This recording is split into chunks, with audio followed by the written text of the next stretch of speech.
MA Marathi Marathi 423 पुस्तक एक वैचारिक साहित्य आणि ह्या पुस्तकातील घटक 6 आपण बघूया की मराठी वैचारिक साहित्याची सद्यस्थिती। तर यामध्ये या घटकाचं उद्दिष्ट विद्यार्थी मित्रांनो, या घटकाच्या अध्ययनानंतर आपणास मराठी वैचारिक साहित्याची सद्यस्थिती सांगता येईल आणि वैचारिक साहित्य कमी प्रमाणात निर्माण होण्याची कारण मीमांसा करता येईल। वैचारिक साहित्याच्या विकसनाचे मार्ग सांगता येतील। तर ह्या घटकाची प्रस्तावना आपण बघूया की आज मराठीतील वैचारिक साहित्याची परंपरा झाल्यासारखे जाणवत आहे। वैचारिक साहित्याची संख्यात्मक व गुणात्मक वाढ खुंटली आहे। 19व्या शतकापासून अत्यंत विचारगर्भ व चिंतनशील परंपरा असणाऱ्या मराठी वैचारिक साहित्याची परंपरा क्षीण का होत आहे याची कारण मीमांसा करण्याचा प्रयत्न आपण या घटकामध्ये करणार आहोत। विषय विवेचन आता बघूया की 1980 नंतर संगणक व इंटरनेटमुळे अभूतपूर्व संचार क्रांती व माध्यम क्रांती झाली। जग एक खेडे झाले। 1990 नंतर जागतिकीकरण, खाजगीकरण, उदारीकरणाचे पर्व सुरू झाले। जागतिकीकरणाची संकल्पना मूलतः आर्थिक व व्यापारी असली तरी जागतिकीकरणाचा प्रभाव जीवनाच्या सर्व क्षेत्रांवर पडत आहे। वाङ्मयीन सांस्कृतिक क्षेत्रही जागतिकीकरणापासून अलिप्त राहू शकले नाही। किंबहुना भाषा, वाङ्मय व सांस्कृतिक व्यवहारावर जागतिकीकरणाचे भलेबुरे परिणाम होत आहेत। जागतिकीकरणाच्या रूपाने नव भांडवलशाही सुरू झाली असून भांडवलशाहीचे सर्व गुणदोष सर्वत्र पसरत आहे। पारंपरिक मूल्यविचार, प्रबोधन, सामाजिक बांधिलकी, समाज परिवर्तन, सामाजिक चळवळी वगैरे शब्द मागे पडत आहेत। पैसा हे सर्वोच्च मूल्य बनत आहे। प्रबोधन, चिकित्सा, विचार या सर्व बाबींना दुय्यम गौण स्थान प्राप्त होत आहे। त्या मुख्य प्रवाहातून बाजूला फेकल्या जात आहेत। व्यक्तीच्या विचार विश्वाचे व जगण्याचे अग्रक्रम बदलत आहेत।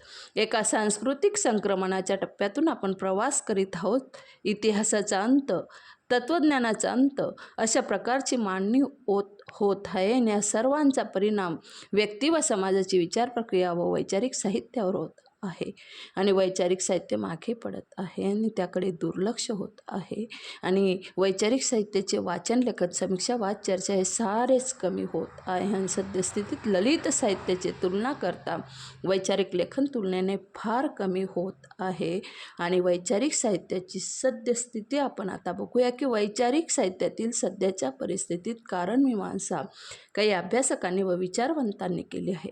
मे पुरेगे यांनी महाराष्ट्र फाउंडेशनच्या जीवन गौरव पुरस्कार स्वीकारताना केलेल्या भाषणात मराठी वैचारिक साहित्याची परंपरा खंडित होण्याची काही कारणे सांगितलेली आहेत। त्यांनी म्हटले आहे, विष्णुबुवा ब्रह्मचारी, लोकहितवादी, ज्योतिबा फुले, रानडे, आगरकर, टिळक, आंबेडकर हे सर्व विचारवंत त्या काळात महाराष्ट्र पुढचे जे प्रश्न होते, सामाजिक, काही प्रमाणात आर्थिक, राजकीय, त्याच्याविषयीच आपलं चिंतन लेखन समाजाला जागृत करण्यासाठी करीत आणि त्यानंतर असं नाव आपण घेऊ शकत नाही।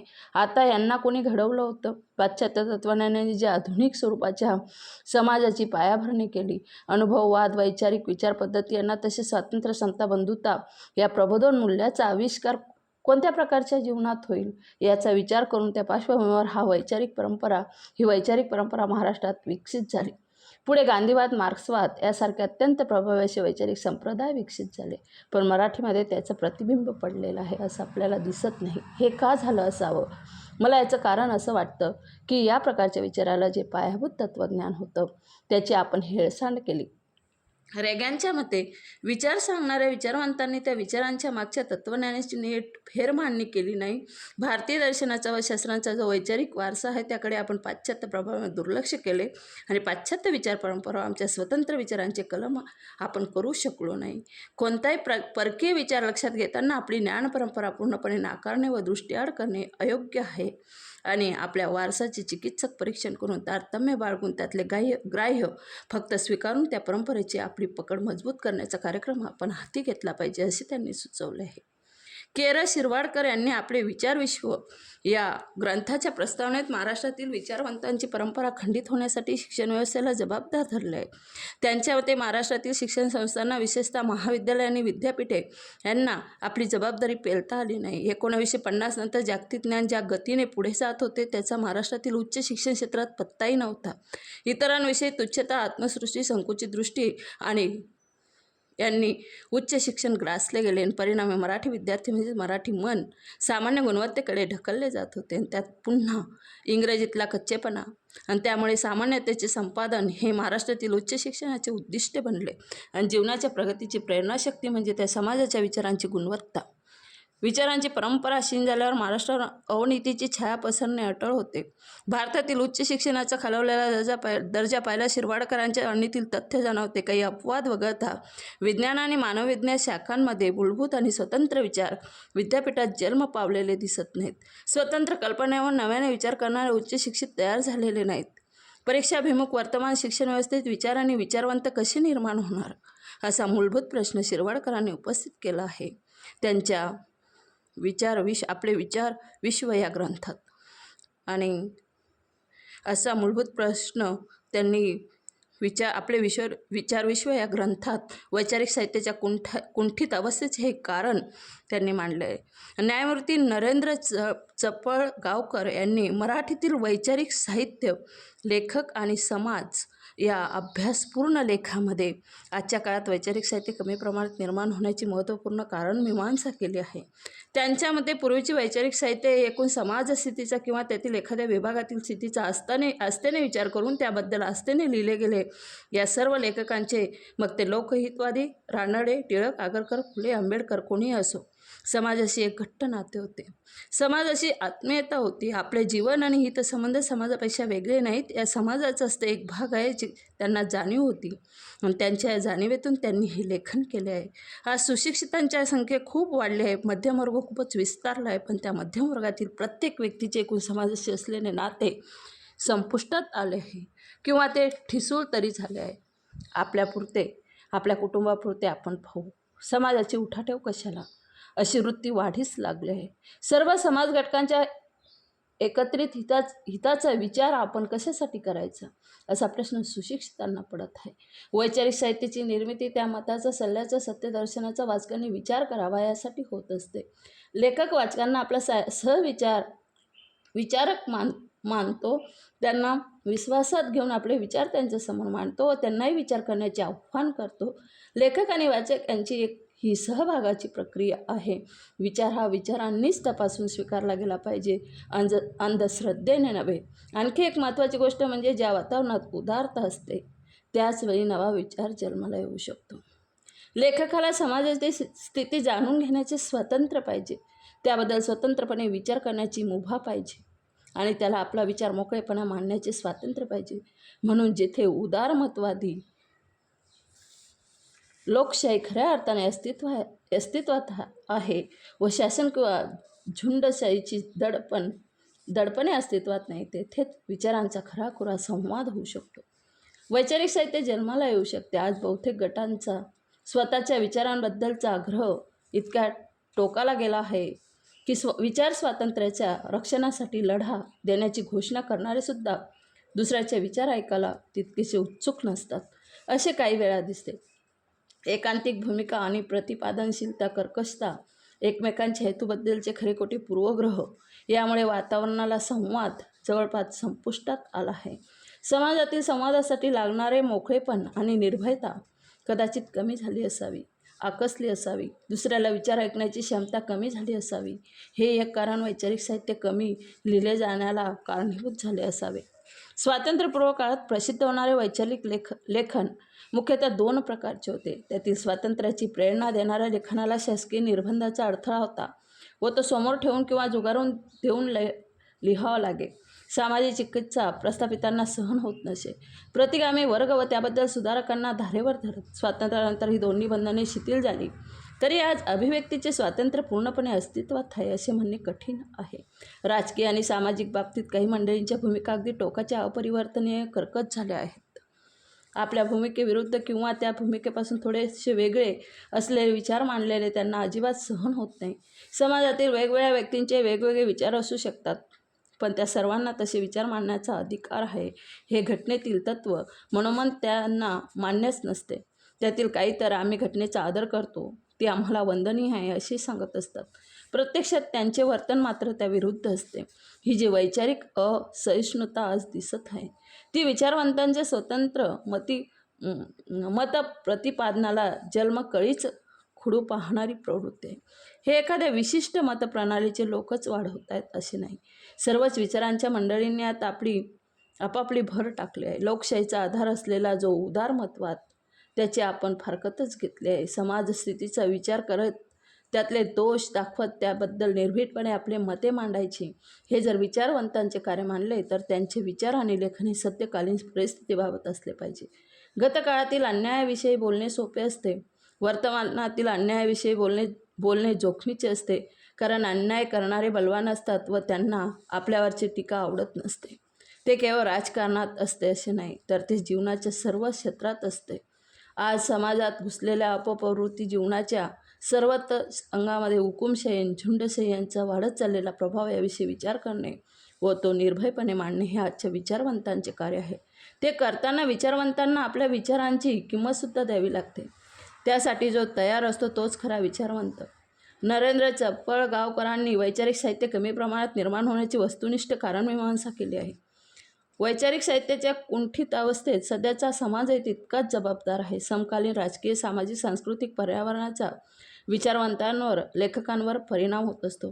लेखक हा समाजाचाच एक भाग असतो. सध्या समाजजीवनात एक प्रकारची असहिष्णुता, झुंडशाही वाढली आहे. वैचारिक खुलेपणा कमी होत असून एकारलेपणा, कट्टरवाद वाढत आहे. जेथे विचारांच्या अभिव्यक्तीला मुक्त स्वातंत्र्य नाही, विचारांच्या खुल्या देवाणघेवाणीसाठी अवकाश नाही, प्रतिकूल व अप्रिय विचार जेथे निर्भयपणे मांडता येत नाही किंवा जेथे विचारवंतांची फारशी कदर केली जात नाही, तेथे वैचारिक लेखन संपत जाते. कोणताही समाज वैचारिक संघर्षातून विकसित होत जातो. वैचारिक संघर्ष हे समाजाच्या जिवंतपणाचे, गतिशीलतेचे द्योतक आहेत. व्यवहारवादी व असहिष्णू बनलेल्या वर्तमान समाजात वैचारिक लेखन व विचारवंत अडगळीत पडत आहे. वाचकाने अभिरुची बदलत आहे. मेंदूला आव्हान करणाऱ्या वैचारिक लेखनापेक्षा रंजनपर गोष्टींच्या भुलभुलैयात लोकमानस रममाण होत आहेत. सध्या इलेक्ट्रॉनिक माध्यमांनी व सोशल मीडियाने लोकमानसावर गारूड केले आहे आणि लोकशाहीचा चौथा स्तंभ म्हणून पारेकऱ्यांची भूमिका बजावणारी प्रसारमाध्यमे वाढीस लागली आहे. कंपन्या व मालकांकडून वृत्तपत्रे व वाहिन्या चालवल्या जात आहे. मालकांचे हितसंबंध, नफेतोटे पत्रांचे किंवा वाहिनींचे हितसंबंध, संपादकाचे व सहकाऱ्यांचे हितसंबंध अशा दृष्टचक्रात माध्यमे सापडले आहेत आणि विचार स्वातंत्र्यास आधीच फारसे अनुकूल नसलेले वातावरण सध्या अधिकच वाईट बनत चाललेले. वैचारिक कार्य करणाऱ्या संस्थांना मरगळ आली आहे. मुळात अशा संस्था आपल्याकडे हाताच्या बोटावर मोजण्या इतक्या आहेत, परंतु त्यांना अपेक्षित लोकाश्रय मिळत नाही. विचार जागृती व विचारमंथन याविषयीची सामाजिक अनास्था हे याचे खरे कारण आहे. कोणत्याही कार्याला विचारांचे अधिष्ठान असावे लागते, यावरचा विश्वासच उडत चालला आहे. तात्विक वैचारिक चर्चांचे जुने आखाडे बंद पडले आहेत. नवी विचारपीठे, स्कूल्स तयार होत नाहीत, जेथे बुद्धिवादी, विचारवंत, कर्ती मंडळी एकत्र बसून विविध प्रश्नांची वस्तुनिष्ठ दृष्टीने चिकित्सा करतात, शोध घेतात व भविष्यासंबंधी नवा विचारव्यूह व कृती आराखडा देतात. अशी मुक्त विद्यापीठे आज आपल्याकडे कुठेही आढळत नाही. विचारवंतांची संवेदनशीलताच प्रश्नांकित होत आहे. भोवतालच्या ज्वलंत प्रश्नांची, आव्हानांची विचारवंत दखल घेतात की नाही, त्याबद्दल काही चिंतन करतात की नाही, अशी शंका घेण्यासारखी परिस्थिती निर्माण झाली आहे. भाषेचा आयुधासारखा वापर करून भोवतालच्या परिस्थितीत बदल घडवून आणण्याबाबत विचारवंत गद्य लेखक या काळात उदासीन झालेले दिसतात. मध्यमवर्गीय पांढरपेशा वर्गाने सामाजिक जीवनाविषयी उदासीन होऊन स्वयंविकासावर लक्ष केंद्रित केले आहे. मराठी वैचारिक लेखनामध्ये व एकूणच सामाजिक सांस्कृतिक व्यवहारामध्ये अग्रेसर असलेल्या मध्यमवर्गीयांच्या मनोवृत्तीतील हा बदल वैचारिक साहित्य निर्मितीवर विपरीत परिणाम करणारा ठरला आणि जागतिकीकरणानंतर मध्यमवर्गीयात आलेली सुबत्ता, सामाजिक जाणीव, अंतर्मुख वृत्तीचा झालेला लोप यामुळे माणसे अधिकाधिक बहिर्मुख होत गेली. भौतिकतेवर भर देण्याच्या प्रवृत्तीतून माणसाची संवेदनशीलता, चिंतनशीलता व समाजशीलता हळूहळू कमी होत चालली. समकालीन याचा परिणाम व्यक्तीच्या विचार प्रक्रियेवर अभिव्यक्तीवर होत चालला. केवळ वरपांगी वाण चर्चा व वृत्तपत्रीय लेखन वाढत चालले आणि मतप्रदर्शन म्हणजेच विचार प्रकटीकरण अशी धारणा बळावत चालली. गंभीरपणे वैचारिक लेखन करणारे विचारवंत व लेखक सध्या अभावाने आढळतात. समकालीन वैचारिक लेखकांचा दर्जा काही अपवाद वगळता खालावलेला आहे. सध्याच्या वैचारिक साहित्याचे स्वरूप सांगताना वसंत पळशीकर म्हणतात, लेखनात विषयाच्या ज्ञानाचे कच्चेपण जाणवते.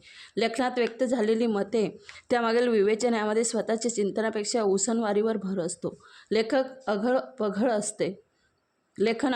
असते आणि विचारवंतांच्या ठिकाणी वैचारिक जीवनाला प्रथम उत्कट निष्ठा असायला हवी आणि या अपेक्षेचा भंग करण्याइतकं ते लेखन जुजबी, घाईघाईत उरकलेले विस्कळीत असते. प्रसंगी विशिष्ट लेखन उत्कृष्ट असते, पण ती उत्कृष्टता तांत्रिक स्वरूपाची असते. विचारवंतांच्या ठिकाणी सर्वव्यापी अशी मूल्यदृष्टी, तत्वविचार असायला हवा आणि त्याचा प्रत्यय त्या लेखनात आढळत नाही. बहुतेक वेळा व्यावसायिक जीवनाचे हितसंबंधाचे एक अंग असे लेखनाचे स्वरूप असते. विचार विषयाच्या पोटतिकडीतून ते निस्वार्थी वृत्तीने प्रकट झालेले असत नाही आणि समकालीन वैचारिक साहित्य असमाधानकारक असण्याची काही कारणे पळशीकरांनी सांगितले आहे. त्यांच्या मते लेखक लेखनावर पुरेसे परिश्रम घेत नाही. पुष्कळसे वैचारिक लेखन लेखकाच्या स्वयंपूर्त इच्छेच्या अभ्यासाचा परिपाक म्हणून होत नाही, तर ते मनधरणी करून लिहून घेतलेले असते. बहुतेक लिखाण वस्तुतः पहिल्या कच्च्या खरड्याच्या स्वरूपाचे असते. वाचकांबद्दल अनादराची भावना असते आणि त्यांचे समाधान कशाने होईल ते यांच्या मनाशी अंदाज बांधून लेखन प्रकाशन केले जाते. इंग्रजीतील लेखनाला जसे महत्त्व दिले जाते तसे मराठीला दिले जात नाही. मराठी लेखनाविषयी एक दुय्यमपणाचा भाव आढळतो. लेखन करून आपण उपकार करीत नाही अशी एक चमत्कारिक वृत्ती लिहिणाऱ्यात आढळते. इतर दैनंदिन व्यावसायिक जबाबदाऱ्या सांभाळून अव्वल दर्जाचे लेखन करण्याइतके स्वास्थ्य लेखकाला नसते. त्यामुळे इच्छा असूनही हवा तेवढा वेळ लेखनावर खर्च करता येत नाही. एखादे लेखन काटेकोर परिपूर्ण करण्यासाठी ग्रंथालय, रजा, प्रवास, मोबदला इत्यादी सोयी आवश्यक असतात. त्यांचा अभाव जाणवत असूनही त्या मर्यादा पत्करून लेखन करण्याखेरीज गत्यंतर नसते. याशिवाय आजच्या परिस्थितीच्या काही मर्यादा आहेत. त्यांचा लेखकावर, विचारवंताच्या घडणीवर, विचार प्रक्रियेवर परिणाम होत असतो. तो म्हणजे महाविद्यालयातील व विद्यापीठातील प्राध्यापक म्हणजेच विचारवंत असे एक चुकीचे समन्वयकरण आपल्याकडे रूढ झालेले आहे. वैचारिक स्पष्ट व्यक्तिपणामुळे सामाजिक संबंध बिघडून घेण्याचा धोका पत्करणे हे असभ्य ठरते. सामाजिक जीवनात वैचारिक निष्ठेला अत्यंत गौण स्थान देणारी आपली सध्याची संस्कृती आहे. वैचारिक क्षेत्रात जोमदार स्पष्ट टीकेचा अभाव त्यामुळेच आहे. कोणी कोणाची दखल घेत नाही. घेतलीच तर तोंड देखील चांगले म्हणून प्रसंग साजरा केला जातो. तोंड देखले चांगले म्हणून म्हणजे तोंडावर चांगलं म्हणायचं. सुरक्षित कौटुंबिक जीवन धोक्यात घालून नव्हे. काही विचार प्रवर्तक लिहिण्या बोलण्याची प्रवृत्ती कोणात झाल्यास त्याला त्याच्या आसपासची मंडळी विरोध करतात आणि विचाराला वाहिलेले जीवन आपल्या समाजात चक्रमपणात मोडते. अशा समकालीन परिस्थितीत सकस वैचारिक साहित्य कसे निर्माण होईल, त्यासाठी काय करायला पाहिजे असे प्रश्न निर्माण होतात. पळशीकरांच्या मते आपले काम चोखपणे करण्याचे मूल्य सर्व समाज व्यवस्थेत मान्य होण्याची आवश्यकता आहे. विचारवंताचे जीवन जगण्याची इच्छा असणाऱ्यांना आतूनच पोट तिडी निर्माण व्हायला हवी की आपले काम उत्तम झाले पाहिजे व त्यासाठी आवश्यक तर समाजाचा, कुटुंबाचा रोष पत्करला पाहिजे. जीवन असुरक्षित होईल का धोका पत्करला पाहिजे. असुरक्षित होईल का धोका पत्करायला पाहिजे. स्नेहाआड येऊ न देता कठोरपणे परस्परांच्या लेखनाची, विचारांची चिकित्सा करण्याची व त्या टीका-प्रतिटीकेतून स्नेहात अंतर पडणार नाही अशी परंपरा निर्माण केली पाहिजे. समाजाचा हिताचा विचार करून लेखक विचारवंतांनी वैचारिक लेखन केले पाहिजे. प्रसंगी धोका पत्करला पाहिजे. समाजाचे वैचारिक जीवन उन्नत करण्याची जबाबदारी विचारवंतांनी घेतली पाहिजे. विविध क्षेत्रातील समस्यांचा विचार करून त्यांची उकल कशी करावी हे सांगणे, विविध क्षेत्रातील चाललेल्या कार्याची चिकित्सा करून त्यांना गुणदोष दाखवून देणे आणि समाज आणि शासन यांची सदसद विवेकबुद्धी जागृत राखणाऱ्या भविष्यकाळाचा वेध घेऊन समाजाला विधायक दूरदृष्टी देणारे, नित्य बदलत जाणाऱ्या परिस्थितीतून निर्माण होणाऱ्या समस्येची उकल करण्याच्या दृष्टीने नवनव्या कल्पनांचा आविष्कार करणारे वैचारिक साहित्य निर्माण होण्याची गरज आहे. जर हा व्हिडिओ आवडला तर लाईक, शेअर, सबस्क्राईब करायला विसरू नका प्लीज.